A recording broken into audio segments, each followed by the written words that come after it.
Hello and welcome into tonight's CLNS Media Patriots Roundtable. I'm your host, Nick Quaglia, sitting here with Mike Molyneux and with Marvazan per usual. All right, guys, we are now through week 8 of the Patriots season, and they ran over the Browns pretty well. The Browns looked pretty dumb. The Browns' brains were just pretzels by the end of that game. Freddie Kitchens, I don't know what's going on in that guy's head. That guy's got to go. Worse than last season. The challenges that guy was throwing out during that Browns game was asinine. And then I was at the game and I actually never looked into this. I don't know what I'm sitting in the stands and I see them bring out the punt team near the end of the game, take a penalty, then bring out the offense. The 4th and 11 play that became 4th and 16. Yes. Did they ever explain? They tried to explain it on air and it made zero sense. I remember I was middle doing something. I'm like, what the hell are they talking about? I'm in the stands with no commentary, and we see this go. Everybody in the stands like, what the hell is going on? It sounded like he was trying to buy time to just go for it. I don't know. It didn't make sense. yeah, and it made no sense. But they've got the Ravens coming up as their next opponents. It's an interesting week because N'Keal Harry now comes back, or he's eligible to come back, eligible to play first game of the season. And still no Isaiah Wynn.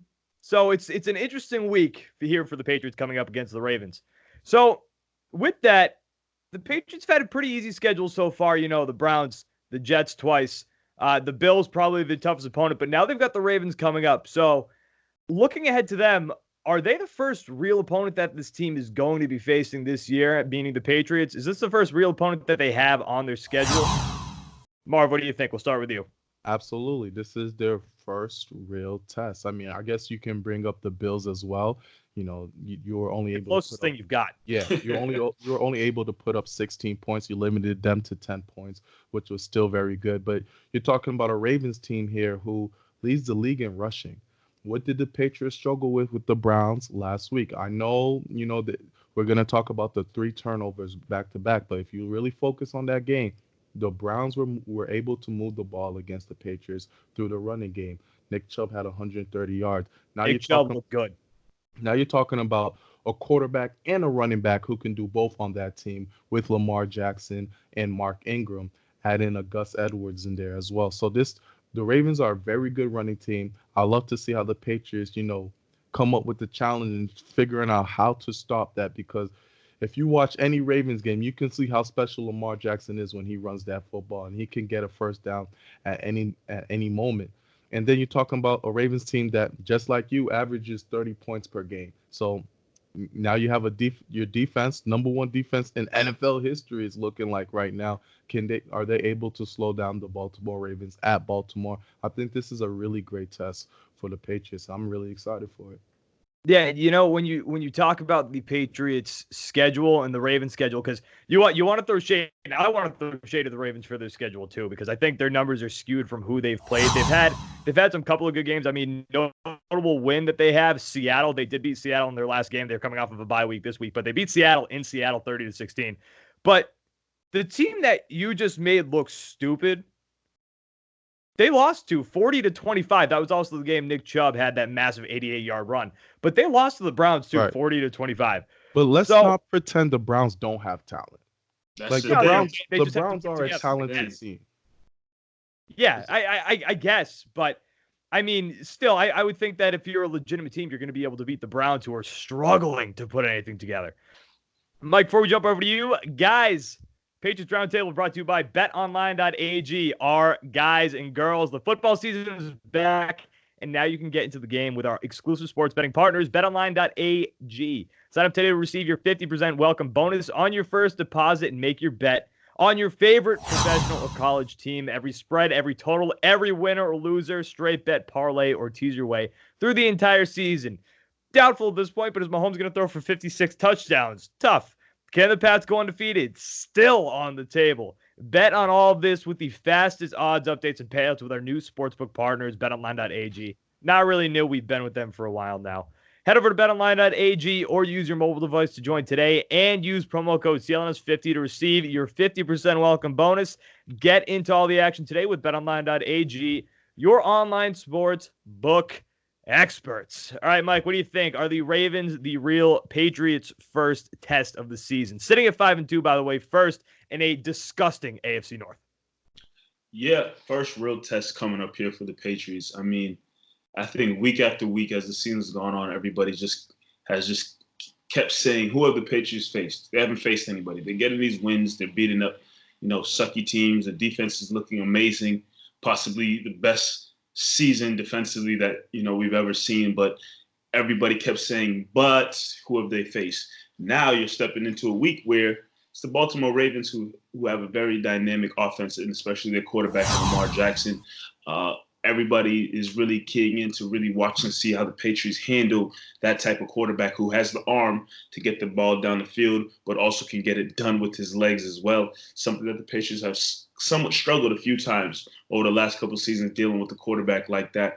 I think after this matchup here, which is a big matchup because not only is it against a good Baltimore Ravens team, it also takes place in Baltimore. So going up against a good team on the road. After this game, a game in which I think the Patriots should still come out victorious. That whole, idea of, but they haven't faced anybody yet, it has to go out the window. You can't use that excuse anymore when you look at this team. I'm looking into the future thinking I could see the future thinking I'm Doctor Strange or something. I think a victory is on the way. But at the same time, once that victory happens, I want to see what people have to say about this New England Patriots team, who I think and believe will get through the Baltimore Ravens, who's a real legitimate competition for the Patriots. I think a win is coming.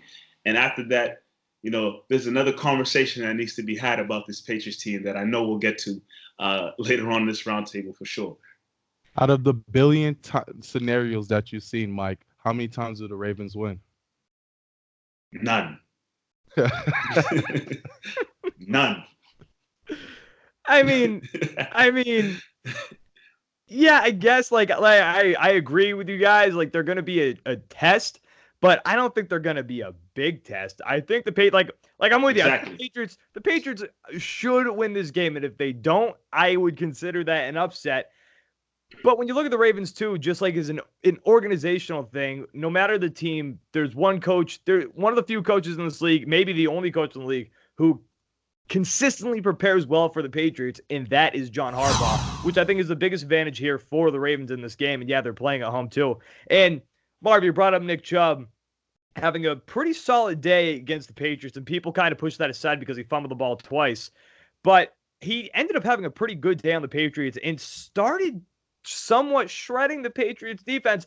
I don't know if it's because they relaxed a little bit and they weren't necessarily worried about the run. I don't know if they were necessarily letting him run the ball on them, just being a little bit more relaxed on it. But he got some pretty good yards, including that one big breakaway that he had that he ended up fumbling the ball on. But he ended up slipping away, and that was some horrific tackling there by the Patriots. Lamar Jackson, they might lead the league, right? Are they number one in rushing offense? They're number one in rushing offense. Yep, you said that.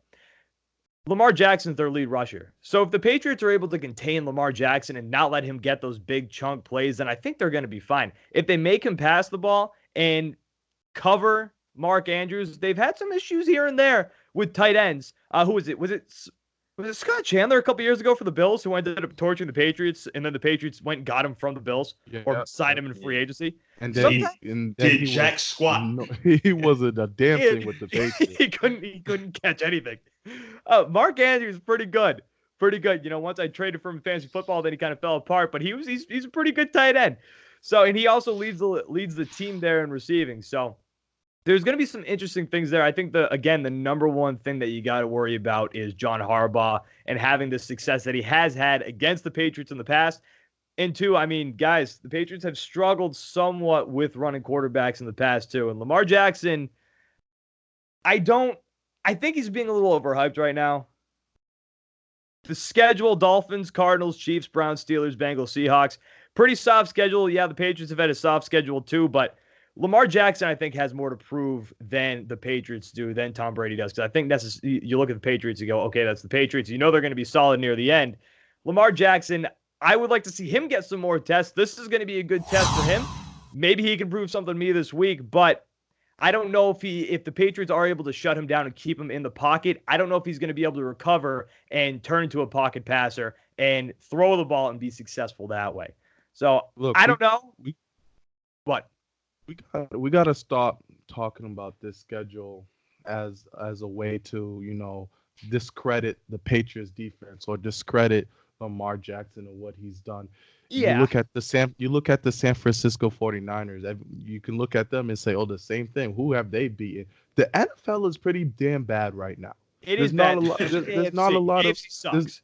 there's not a lot of parity. There's not a lot of top team. When you do this for 8 weeks in a row, 7 weeks, whatever it is, consistently, you are who you are. I'm tired of hearing It's called this domination. Yeah, I'm tired of hearing, oh, look at the schedule and who has they played or nothing. Like, this is what the NFL is right now, and Yeah, it's not pretty good. But my whole point with Lamar Jackson is I just think he has a little bit more to prove to us at least, or at least to me, for me to start really believing him. I think he's good. I think he's going to end up being good, but I want to see him go against better competition before I really throw that stamp on him. And yeah, this is his chance right here. I think he's going to be good. I was on that team last year that wanted the Patriots to draft him. I think this kid is going to be good. I think he's electric when he gets hot. But I want to see him do it against a top-tier team like the Patriots. And who knows? I mean, if he shreds the Patriots this weekend, then better believe I'm going to be a full-blown believer in Lamar Jackson.